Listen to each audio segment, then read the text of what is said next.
Hey guys, Adam Shaw here. Today I thought it'd be cool to look at some of the top guys hitting pads. I'd rate hitting pads up there with sparring and like and your importance of what you need to be doing before fights, and they're definitely like one of the best calorie burning exercises that you can do if you're just training for fitness. But yeah, let's just get into it and see what we can learn. So we'll start off with non-goal. Um, I did see a clip of this. It doesn't look like Nongo's worked with this padman before. You can kind of tell by their rapport, but the padman is very good. Um, I think it's at a seminar or something. Man, Nongo's technique so good. But you can see that he's not really throwing anything that he wouldn't throw in a fight. Like there's no crazy combinations or anything. Just a good chance for him to like warm up. I love how he does that. See, he throws a double, and now watch how he kind of takes a half step forward with his front leg to get that extra little bit of range. Because as his padman's moving backwards, he needs to make up that gap. So watch, it takes a little half step. There you go. Yeah, so he's not throwing anything that he wouldn't really throw in a fight. It's no. Nothing overcomplicated. See, he did the same thing there, but with the other side, just to make up the distance. I mean, super impressive, right? Yeah, and just simple boxing combinations. This is like probably because he's new to working with his pad man. If Nongo is a bit of a no frills kind of fighter. He has his own little tricks, but he's just very good at the basics, really, and that's all you need to be. I mean, there's nothing crazy. There's no flying elbows or anything like that. It's amazing, like how many people ask how to do those kind of crazy movements. I think this is his first round, and he's blowing.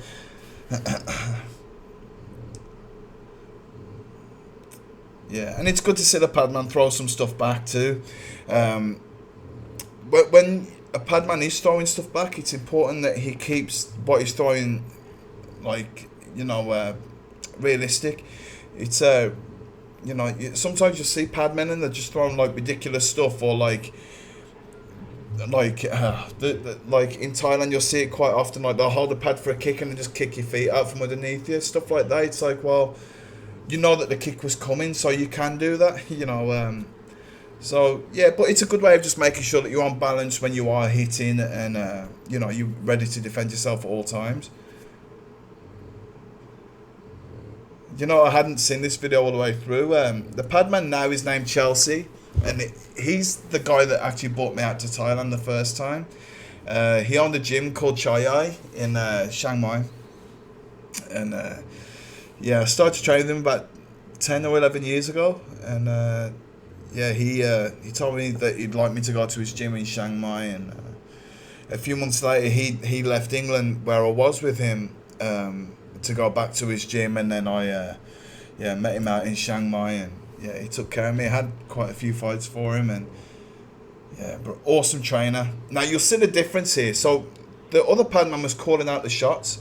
Chelsea's that good that even on his first time working with Nongo, which I assume this is, he's just catching whatever Nongo throws, see, and working back with him like as a fighter, kind of like he caught his kick and then threw a kick back at him. See, so that's like another thing that you can do, like pre-fight. Yeah, I really like it when you get this reactive stuff going. I know that like in most gyms, like across Europe and the US and stuff, they, they'll give you a pad round and they'll give you like a few combinations to work on. And they don't really have people throwing stuff back at you, but it is important, especially if you're going to fight. A few gyms that I've worked at have been like, they'll teach you like two combinations that you work on for that one round. Yeah, so you don't have the luxury of working with pad men like it's professional pad men like Chelsea. But yeah, still have try and build a rapport with your pad man, and not, wherever you are, and talk about throwing some stuff back, and working together. You'll grow together. But yeah, super impressive to see Nonga on the pads. But again, he's not throwing anything that he wouldn't throw in a fight.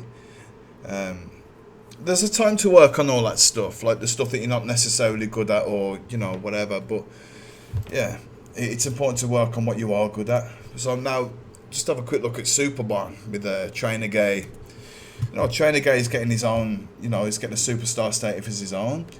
Now he tends to work on more conditioning style pads. So now he's gonna make Superbon a little bit tired with those 10 kicks.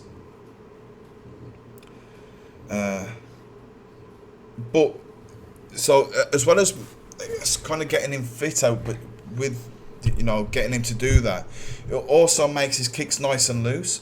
So when you see him fight against like Giorgio Petrosian and he threw that like 2 or 3 kicks and knocked him out, this is how he had that looseness. It is if you're struggling to get your kicks not nice and loose, or you're really having to think about throwing a kick, what I recommend doing is working on your combinations and just doubling up the kick every time, or tripling it if you can. And like, so for example, like in most gyms, like I said, they'll teach you like 1 or 2 combinations and you work on that for the round. But speak with your pad man and say, I want to double up the kicks. So for example, you go 1, 2, 3 kick, that's your combination for that round. But then you go 1, 2, 3 kick, 1, 2, 3 kick, 1, 2, 3 kick, and you'll find within no time that your kicks will just be loose. Like it will really help. Trainer K just gets him to punch him in the head. Oh, he's a great character, Trainer Gay. So yeah, even though kicking like this isn't necessarily realistic, the way that he's doing it there, it's still got his purpose, where he's he's getting that balance and looseness in those kicks. Okay, so we'll go on to the next one. The man, buakaw. See, again, not really working on anything that he wouldn't be working on in a fight. It's a little bit more reactive. It's a little bit showy too. But yeah, I mean, look how fit he was then. But yeah, see, he's doubling up these kicks, tripping them up. Doing that, it's just going to create that looseness that he needs to do it in the fights, even though he wouldn't throw them like that in a fight. I mean, he can, and he's done it, but that's not the purpose of why he's doing it. And of course, throwing it hard too, it's good for his cardio and for conditioning as well. Like, so many people think about you need to get your shins conditioned, so rolling pin down them. It's nonsense. The thighs just hit hard pads and hard bags. And then you got this kind of stuff. Okay, so people will laugh at this, right? They'll go, oh, well, that's not realistic, whatever. But it still has its purpose. You'll find that if in training you're only throwing 2 or 3 punches at a time, when you do come to fight, you'll throw maybe 1 or 2 shots. It's just the way it works for some reason. Like, I'm not sure why, but that's what happens. If Floyd can throw a combination that's 50 punches long like this, when he fights, he's going to have no problem throwing 5 or 6 shots. And, talking about the looseness in the kicks that we were just talking about, it's the same thing with the hands. I mean, of course, this isn't the only kind of, like, the way that Floyd hits pads or hits a bag. Of course, he has, like, other times where he's, focusing on power a little bit more and whatever. But, this is obviously like a bit of an exhibition. He's got a lot of people around taking pictures and, whatever. But this kind of training where it's a little bit, it's kind of choreographed, right? Like, Floyd knows what's going on and, tapping his shoulders and stuff like that. But it definitely has its place. But I think the hi Fiddy, for most people, this kind of training, just working with your pad man, just smashing out some rounds, drilling a few techniques, that's perfect, and throwing everything, pretty hard, so that you're keeping your conditioning, but you not just throwing it hard so you lose your technique. And then of course, like training like this, where you work on your conditioning a little bit more, is important too, especially pre-fight. And if you're like someone that's just trying to burn a lot of calories as well, it's great. But what I will say, if anyone is coming to Thailand to train, be wary of a pad man that only holds pads like this. All they're trying to do is get you tired. It has its place, but if you're coming out to learn, then this is going to make you too tired to learn technique properly. So I've seen it so many times, like people first time hitting pads and a pad man goes 10 kicks, 10 kicks, 10 kicks, 10 kicks, and then you're knackered. Just take a lot of energy. But so I'll be wary of that. Just say, come on, I want to work on technique, show me how to do it. But yeah, I just thought that'd be interesting to have a look at, just to see how the guys are, how the top guys are doing it. I will be making a live video on Friday for the one Lumpini stuff. So if you're around and you want to watch it, then watch it with me.